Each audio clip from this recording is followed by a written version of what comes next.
আসসালামু আলাইকুম রহমতুল্লাহ।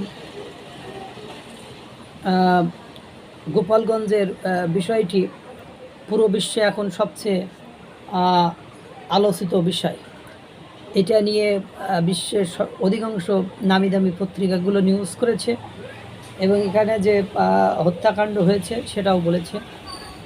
আইএসপিআর মানে সেনাবাহিনীর পক্ষ থেকে একটা বিবৃতি দেওয়া হয়েছে যে তারা কীভাবে বল প্রয়োগ করেছে সেটা বলেছে, যদিও পুলিশ প্রশাসন এই ধরনের কোনো কিছু স্বীকার করেনি। তারপরে কিভাবে আপনার মনে করেন ময়না তদন্ত ছাড়াই লাশগুলো হস্তান্তর করেছেন এবং তারা দাফনস্থ করেছে সেটাও আপনারা দেখেছেন। চিকিৎসকরা সেবা প্রদান করেনি সেটাও আপনারা শুনেছেন।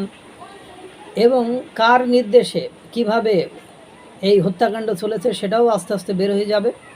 এবং আপনার মনে করেন মানবাধিকার, ওই সে সাংবাদিক মাসুদ কামাল বলেছিলেন যে মানবাধিকার লঙ্ঘন, ওরা খারাপ, ধরে নিলাম ওরা খারাপ, গোপালগঞ্জবাসী খারাপ, কিন্তু আপনার এইভাবে হত্যা করার করে মানবাধিকার লঙ্ঘনের কি আদৌ বিধান আছে? এবং আমার কাছে সবচেয়ে যে অপ্রীতিকর এবং সবচেয়ে রহস্যজনক যেটা মনে হয়েছে, যাদের উপর হামলার কথা বলা হয়েছে তাদের একজনেরও কি কোনো ক্ষতি হয়েছে? বিন্দু পরিমাণ ক্ষতি হয়েছে? এবং সিসিটিভি ফুটেজে যতটুকু দেখা গিয়েছে তাদের প্রাণ নাশ হয় বা তাদের প্রাণ যেতে পারতো বা তারা জীবন শেষ হয়ে যাইতে পারতো, এরকম কোনো ঘটনা আমি অন্ততপক্ষে সিসিটিভি ফুটেজে বা ক্যামেরাতে, সাংবাদিকদের ক্যামেরায় ধরা পড়তে দেখি। রেদার এমন দেখেছি বর্বর যে কীভাবে পা দিয়ে পিষানো হচ্ছে সেটা দেখেছি, কীভাবে গুলিকর বলে সরাসরি মরণাস্ত্রের গুলি নিক্ষেপ করা হচ্ছে। যদিও পুলিশের কাছে মরণাস্ত্র ছিল না, তারা টিয়ারশেল, রাবার গ্যাস এগুলো মেরেছে।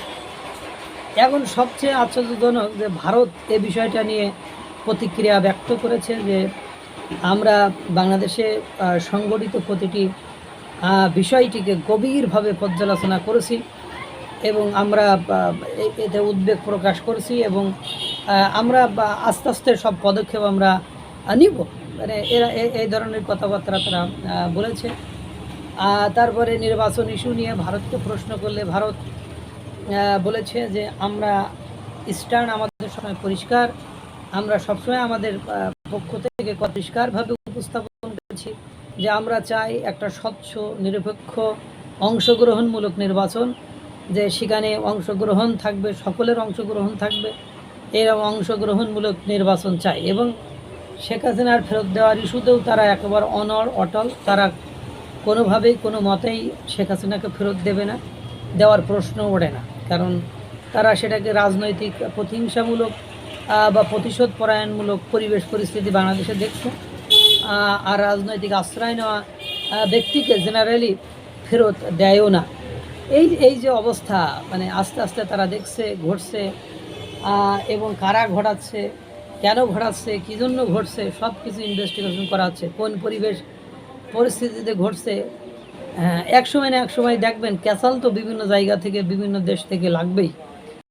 এমনি আপনার বিশ্বের নানাপত্র, এবং কালকে দেখলাম যে আমেরিকান স্টেট থেকে, মানে মার্কিন যুক্তরাষ্ট্র থেকেও উদ্বেগ প্রকাশ করা হয়েছে গোপালগঞ্জের বিষয়টিকে নিয়ে।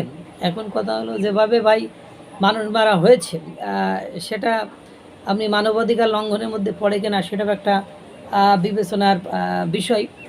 এবং যেভাবে অন্য নেতাকর্মীরা গোপালগঞ্জবাসীর উপর দোষ চাপাইতে চায়, নিজেদেরকে ফেরেশতার জায়গায় নিয়ে বসানোর চেষ্টা করেছে, এরও তো একটা ফল আছে।